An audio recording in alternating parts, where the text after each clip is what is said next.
Assalamualaikum warahmatullahi wabarakatuh. Kami mahasiswa dari Universitas Islam Negeri Mataram, Fakultas Usuluddin dan Studi Agama, Program Studi Sosiologi Agama. Video ini kami buat untuk memenuhi tugas kami pada salah satu mata kuliah kami, yakni Psikologi Sosial, dengan dosen pengampu Bapak Muhammad Ali Syabana, MA. Kami dari kelompok 5 masing-masing berpartisipasi untuk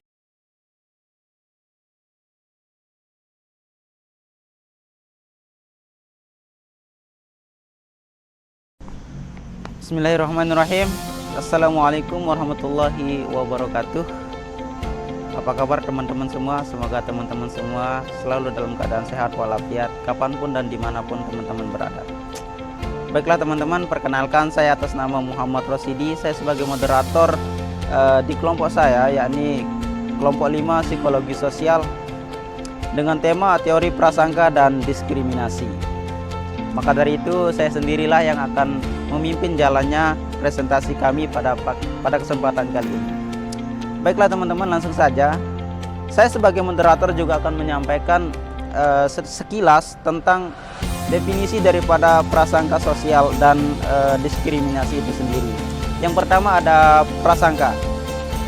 Perlu kita ketahui teman-teman bahwa prasangka itu berasal pertama kali diperkenalkan oleh seseorang yang bernama Gordon Allport, yang diambil dari kata praejudicium, yang artinya suatu pernyataan atau sebuah kesimpulan yang diambil dari sebuah pengalaman atau perasaan seseorang yang dangkal atau belum jelas terhadap orang lain atau kelompok lain. Artinya prasangka itu juga dapat dikatakan sebagai pemikiran seseorang terhadap orang lain atau kelompok orang lain yang belum jelas atau yang masih dangkal.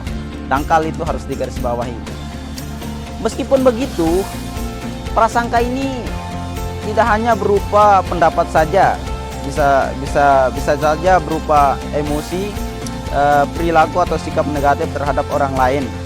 Artinya ketika semua ini dibiarkan begitu saja, hal ini akan berpotensi menimbulkan suatu konflik yang dapat memecah belah persatuan dan kesatuan. Pada umumnya memang prasangka ini melekat dalam kehidupan kita, artinya dalam kehidupan sosial yang kita jalani, sehingga banyak sekali orang yang menyebutnya sebagai prasangka sosial.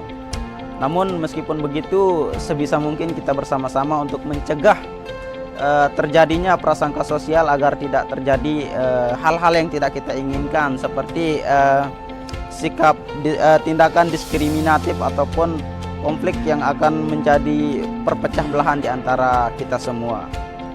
Yang kedua, ada tentang definisi daripada diskriminasi. Sebenarnya teman-teman, diskriminasi itu muncul dari prasangka yang tampil dalam sebuah perilaku seseorang yang dapat dilihat. Di sini Sir Friedman and Piplau mengatakan bahwa diskriminasi itu sendiri adalah sikap menerima atau perilaku menerima seseorang atau menolak seseorang yang semata-mata berdasarkan keanggotaannya dalam kelompok. Selanjutnya, diskriminasi itu dapat kita simpulkan bahwa diskriminasi itu adalah suatu perilaku negatif terhadap orang lain yang menjadi target prasangka. Contohnya, misalnya di sini sebagai contoh, yaitu saya berprasangka kepada si A. Suatu ketika si A ini duduk di dekat saya, sedangkan saya sendiri di dalam diri saya sendiri sudah ada prasangka terhadap si A. Kemudian ketika saya ingin mencoba untuk merealisasikan prasangka saya itu dalam sebuah tindakan, maka itu artinya saya sedang mencoba untuk berbuat atau bertindak diskriminasi terhadap orang tersebut, terhadap si A tersebut. Artinya diskriminasi itu adalah bentuk realisasi atau prasangka yang diwujudkan dalam bentuk tindakan. Contohnya seperti yang tadi saya sampaikan. Mungkin itu saja sekilas tentang definisi daripada prasangka dan diskriminasi itu sendiri. Selanjutnya mungkin akan dibahas tentang macam-macam prasangka oleh saudari Hasanah. Kepadanya saya persilahkan. Bismillahirrahmanirrahim. Baik, pemaparan yang sebelumnya sangat bagus sekali. Sekarang kita masuk dalam macam-macam prasangka. Nah, dalam Islam mengatakan ada dua prasangka, yakni prasangka baik sama prasangka buruk. Prasangka baik ini atau biasa kita kenal dengan husnuzon, dan prasangka buruk ini biasa kita kenal dengan suuzon. Ada salah satu tokoh, bukan, dalam hadis Rasulullah SAW bersabda, janganlah engkau meninggal dunia kecuali dalam keadaan kalian berprasangka baik terhadap Allah Subhanahu wa taala. Hadis riwayat Muslim. Dan salah satu tokoh ilmuwan, yakni John E. Farley, mengklasifikasikan bahwa ada 3 kategori prasangka, yakni yang pertama prasangka kognitif. Apa sih prasangka kognitif itu? Prasangka kognitif itu adalah merujuk pada apa yang kita anggap benar. Dan yang kedua, prasangka afektif. Prasangka afektif itu merujuk pada apa yang kita sukai dan apa yang kita tidak sukai. Misalnya, kita menilai tingkah laku seseorang baik dari buruknya. Dan prasangka yang ketiga itu adalah prasangka konatif. Apa sih prasangka konatif itu? Prasangka konatif itu merujuk pada kecenderungan seseorang dalam bertindak. Misalnya, kita menilai si A dalam tingkah laku yang baik. Jadi kita usahakan untuk bergaul sama dia. Kita terus bergaul sama dia, dan itu kita bertindak, dan kalau emang dia kurang baik, kita usahain untuk menjauh dia. Sekian. Ya teman-teman, itulah penyampaian dari Saudari Hasanah mengenai macam-macam prasangka. Tadi juga disinggung masalah pendapat dari Islam mengenai macam-macam prasangka, yang ada 2. Yang pertama itu ada prasangka baik dan prasangka buruk. Prasangka baik sering disebut dengan husnuzon, dan prasangka buruk disebut dengan suuzon. Selanjutnya kita akan mendengarkan pemaparan dari Saudara Daud Harmawan mengenai sumber-sumber prasangka. Kepadanya saya persilahkan.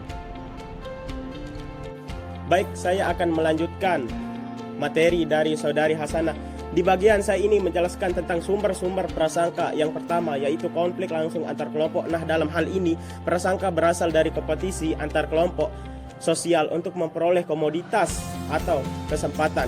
Nah, di sini kita ambil salah satu contoh, yaitu dua anggota kelompok yang beda pendapat atau berselisih.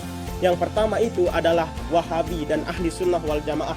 Mereka memiliki sudut pandang yang berbeda karena mereka si Wahabi ini beda keyakinan. Salah satu contohnya yaitu Maulid Nabi. Nah, perbedaan sudut pandang ini yang dapat menyebabkan perselisihan tersebut antara Wahabi dan Ahli Sunnah wal Jamaah. Si Wahabi ini tidak menerima ajaran dari Ahli Sunnah wal Jamaah ini.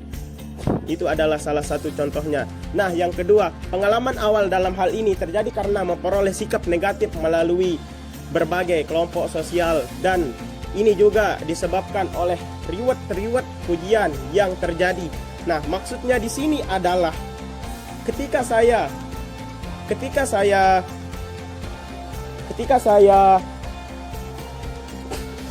ini nakal.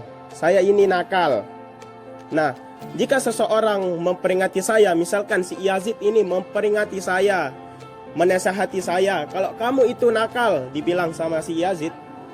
Nah, saya ini tidak mau menerima sanggahan dari Yazid yang menyatakan kalau diri saya itu nakal.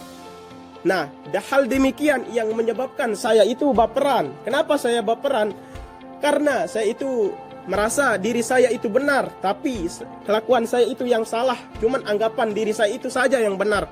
Nah, dengan demikian, dalam hal itu yang menyebabkan saya ini menjadi baperan dan bertindak, bukan malah merubah diri saya sendiri.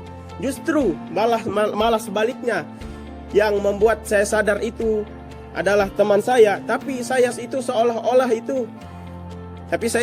seolah-olah tidak mau menerima pendapat dia. Seolah-olah saya akan tetap menjadi diri sendiri, tidak mau menerima pendapat orang lain. Baik, kemudian yang ketiga, kategori sosial ini disebabkan oleh efek dari dalam maupun luar kelompok. Ya teman-teman, itulah tadi sekilas pemaparan dari Saudara Daud Harmawan mengenai sumber-sumber prasangka, yang dimana dapat kita simpulkan menjadi 3 hal. Yang pertama ada konflik langsung antar kelompok, yang kedua ada pengalaman awal, dan yang terakhir ada kategori sosial. Selanjutnya mari kita dengarkan pemaparan selanjutnya dari Saudari Rizkika Qurratu Ayun mengenai bentuk-bentuk diskriminasi. Kepadanya saya persilahkan. Di sini saya akan melanjutkan pemaparan materi dari Saudara Daud mengenai bentuk-bentuk diskriminasi. Langsung saja ke pembahasan pertama, menolak untuk menolong. Maksudnya di sini itu misalnya saya mempunyai prasangka buruk terhadap si A. Suatu ketika si A mengalami kecelakaan. Karena saya sudah mempunyai prasangka buruk terhadap si A, saya tidak mau menolong dia. Yang kedua, tokenisme. Tokenisme itu kurangnya perilaku positif terhadap seseorang. Kayak misalnya lebih keras, kayak kulit putih atau hitam. Yang ketiga, reset discrimination. Maksudnya sini itu memanfaatkan seorang. Misalnya saya mempunyai teman yang bodoh, lalu saya memanfaatkan kebodohan seseorang itu. Sekian. Ya teman-teman, itulah tadi pemaparan dari Saudari Rizkika Qurratu Ayun mengenai bentuk-bentuk daripada diskriminasi. Sudah dijelaskan tadi selengkapnya. Selanjutnya kita akan beralih ke pemaparan terakhir, yakni dari Saudari Nurjannah mengenai cara mengatasi prasangka sosial dan diskriminasi itu sendiri. Kepadanya saya persilahkan. Baik, di sini saya akan melanjutkan materi selanjutnya, yaitu mengenai cara mengatasi prasangka dan diskriminasi. Yang pertama yang akan kita bahas yaitu mengenai cara mengatasi prasangka. Untuk mengatasi permasalahan prasangka ini, ada beberapa strategi yang dapat kita lakukan. Strategi yang pertama yaitu strategi yang konsisten dengan teori belajar sosial, di mana strategi ini itu merupakan strategi pengubah praktik pengasuhan anak. Strategi ini itu menjelaskan tentang suatu masyarakat yang perlu mengubah praktik pengasuhan anak untuk menuju praktik pengasuhan yang lebih kondusif lagi, yang dapat menghargai kelompok lain dalam sudut pandang yang bersifat objektif. Strategi yang kedua yaitu strategi untuk meningkatkan kontak antar kelompok secara langsung, di mana strategi kedua ini ada beberapa manfaat yang dapat kita ambil. Manfaat yang pertama yaitu kita dapat memberikan kesadaran kepada individu anggota kelompok yang berbeda, bahwa sebenarnya mereka itu memiliki banyak kesamaan dibandingkan keyakinan tentang perbedaan yang mereka miliki sebelumnya. Yang kedua yaitu melalui pemahaman timbal balik antara individu yang berasal dari kelompok lain, maka masing-masing dari mereka itu bisa mengenal antara satu sama lainnya dengan cara yang lebih baik lagi. Dan yang ketiga yaitu meningkatkan kontak antar individu yang bisa membantu untuk mengubah ilusi keseragaman kelompok luar. Dan strategi yang ketiga atau strategi yang terakhir yaitu untuk menghilangkan atau mengurangi prasangka adalah melalui strategi kategorisasi, di mana strategi kategorisasi ini meliputi rekategorisasi dan dekategorisasi. Rekategorisasi merupakan suatu pengembangan identitas bersama di dalam suatu kelompok, sedangkan dekategorisasi merupakan upaya untuk menonjolkan eliminasi kategorisasi di dalam suatu kelompok. Baik, materi yang kedua yaitu mengenai cara mengatasi diskriminasi. Ada beberapa hal yang dapat kita lakukan untuk mengatasi diskriminasi ini. Yang pertama yaitu belajar untuk tidak membenci orang lain, di mana belajar untuk tidak membenci orang lain ini kita itu harus selalu berprasangka baik terhadap orang lain atau berprasangka positif. Kita itu tidak boleh berprasangka buruk terhadap orang lain, walaupun orang lain itu baru kita kenal atau kayak gimana. Yang kedua yaitu direct intergroup kontak, di mana sama saja dengan pembahasan yang pertama tadi, yaitu di sini itu misalnya kan kita mempunyai circle atau geng di situ. Di dalam circle kita itu ada satu teman kita, dia itu kita nggak pernah lihat dia itu sholat.